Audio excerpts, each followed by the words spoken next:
çatıbdı. Değişmenin əsr vaxtı çatıbdı. Məqam gəldi çatdı məqamın üstünə. Məqam gəldi çatdı məqamın üstünə.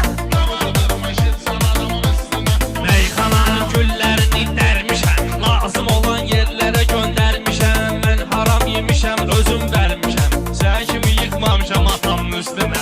Sən kimi yıxmamışam atamın üstünə. Məndə hələm söz olmayıb hava. Qartalını zərbə vurar qağayı. Elə təmiz oğlandı bu Kərbəlayı. Çıxar vur şəkilini hamamın üstünə. Çıxar vur şəkilini hamamın üstünə. Nə vardır məşirsən adamın üstünə. Pişik vətənə başdıraram şalbana. Cəhdələ yol verməyəsən nöqsana. Can aydın, yiginə, gəlginə cana. Şişmişi tökmüşəm badamın üstünə. Şişmişi tökmüşəm badamın üstünə.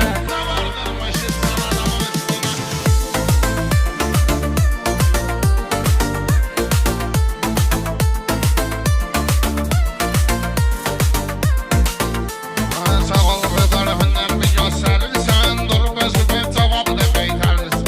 Ay bunu da şişmiş davam verirsən. Durub atılsın o birim adamın üstünə. Durub atılsın o birim adamın üstünə. Nə vardır məşirsən adamın üstünə.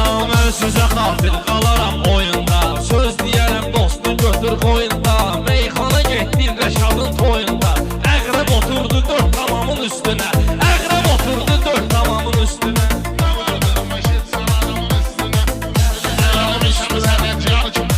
Ateş torpağında olaq daimi. Rəşad dağlı meyxananın alimi. Necə o pesat vurdu muğamın üstünə. Necə o pesat vurdu muğamın üstünə. Nə vardır məşirsən adamın üstünə. Aydın sözü öz dadından öyrənib, özü də vətən övladından öyrənib. Rəşad sözü ustadından öyrənib, o qədər qaçıb dağlı nizamın üstünə. O qədər qaçıb dağlı nizamın üstünə. Nə vardır məşirsən adamın üstünə.